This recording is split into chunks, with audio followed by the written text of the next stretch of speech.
background. Great. Alright. Okay. Should I pass these out? Pass those out. All right, World War II, 1939 to 1945. The United States involvement, 1941 to 1945. Okay? The epic war in human history to this point. Again, 34 million people died. Should be staggering. Now, granted, 16, 17 million of them are Russians. So, as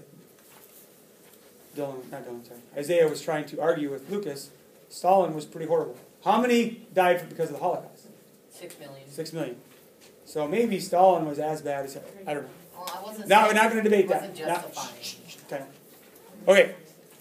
This chapter covers America and the world, 1921 to 1945. Right? So we're going to talk about events that lead up to World War II. Okay, retreat, reversal, and rivalry. 1920s American diplomacy permeated by a sense of disillusionment, meaning discontent, unhappiness with world and foreign affairs. World War I, they were seen as a waste. U.S. refused to be bound by any agreement to preserve international peace. Right away. Now they do eventually. Retreat in Europe. U.S. quarreled with former allies over repayment of $10 billion in wartime loans. Here's the interesting thing. Does anyone know the amount of money the Versailles Treaty charged Germany with? Oh, it was like in the billions. 33 billion. Yeah. Germany just made their final payment last year. Last year, I thought it was like 2008. Maybe it's, I don't know. Okay, recently, Yeah. in our lifetime. The Allies, when did they pay us back? Yeah. Never. What? Germany paid their debt back, which I think is the Versailles Treaty debt that they paid. Why did they make Germany pay this debt? So then they couldn't rebuild their army with them. No, it's the number one reason. They're called war reparation payments. They were in the Versailles Treaty, $33 billion Germany must pay. Why? Because we have to pay just to defeat them, I guess. No. To crush them. No, what? Why? Because they started the war. They blamed Germany for starting the war, World War I, which isn't entirely true at all. Right? So they're paying $33 billion in debt to a war they didn't really start because they were blamed for starting because they lost it. The Allies are paying $10 billion for what? For, like, munitions. Munitions, actually stuff we gave them. They didn't pay for it all. Germany paid their entire debt. So Germany should be pretty proud. The Allies should be. Okay, U.S. never joined the League of Nations, which was thought of by whom? Who came up with that idea? Wilson. It was his 14th point. U.S. refused recognition of the Soviet Union. Okay, cooperation. Now we're going to shift to Latin America for a while. Coolidge and Hoover, FDR substituted cooperation for military coercion. The Panama Canal was built at this time, correct? No, prior to this. No, like it was done, built? It was Yep. done, alright. FDR's good neighbor policy renounced the past imperialism. So a shift away from imperialism occurs during Roosevelt's tenure, FDR's tenure. Okay? Being a good neighbor, being friendly with them, okay? Rather than taking them over imperialistically. U.S. continued political economic domination of Latin America. Now, we did not cover Chapter 21 together. Chapter 21 is the imperialism chapter, the expansion chapter, where the world kind of becomes imperialistic, meaning they kind of expand and take over colonies and islands and Latin America and all that stuff. Okay? There was lots of arguments for and against imperialism. Okay? And hopefully you read about those in Chapter 21. The move away from imperialism. Right now, imperialism is seen as a bad thing. Trying to take over a weaker nation just because you can is not good. Okay? So the U.S. got away from that during this time. U.S. continued their political and economic domination of Latin America, which some people would call economic domination of a country imperialistic.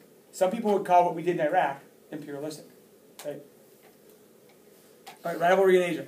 1920, Japanese occupied Korea and parts of Manchuria. Manchuria is the little hump part of China north of Korea. Okay? Eventually becomes part of China, is part of China to this day. U.S. open door policy blocked Japanese dominance of China. Japan is becoming a world leader through their military domination. Okay, the Washington Conference of 1921 is a very important conference. You're going to need to know what it is. England agreed to U.S. naval equality. It's kind of interesting, they actually had a meeting to determine who has the biggest navy and how big we're going to allow them to be.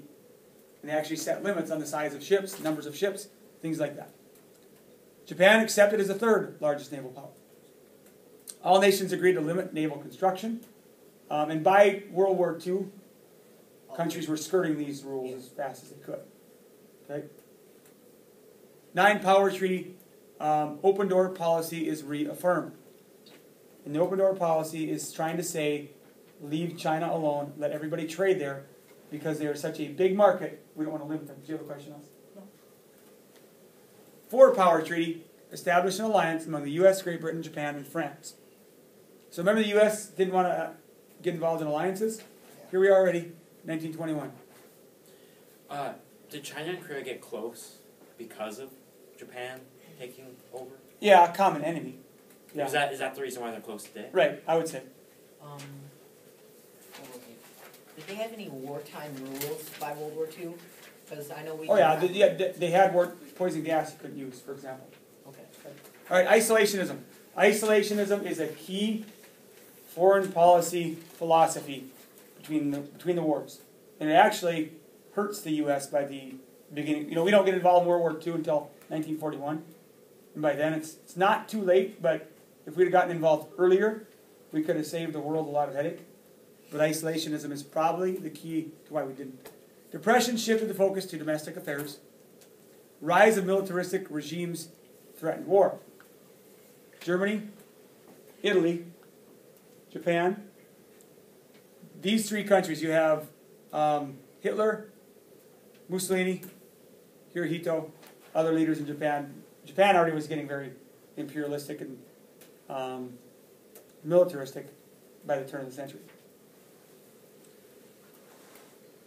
The U.S. wanted to remain out of European affairs. There are 3 words that should come to mind when you think of why we didn't get involved in World War II earlier.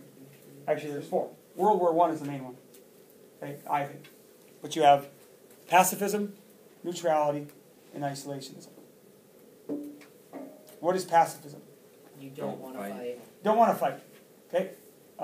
Religious groups like the Quakers are pacifists. Okay? You do not want to fight for any reason. What is neutrality? You don't want to pick sides. Don't want to pick sides. That's a good way to explain the difference. Okay? Pacifism, no fighting whatsoever. Neutrality doesn't necessarily mean you're against fighting, but you don't want to pick sides. Okay? And isolationism, what's that? You just Don't want care to about deal with anyone yourself. else. You want to worry about yourself. Isolate yourself from everyone. Okay? So that's the 3 terms that all impact our decisions of whether to go to war or not go to war. Ultimately,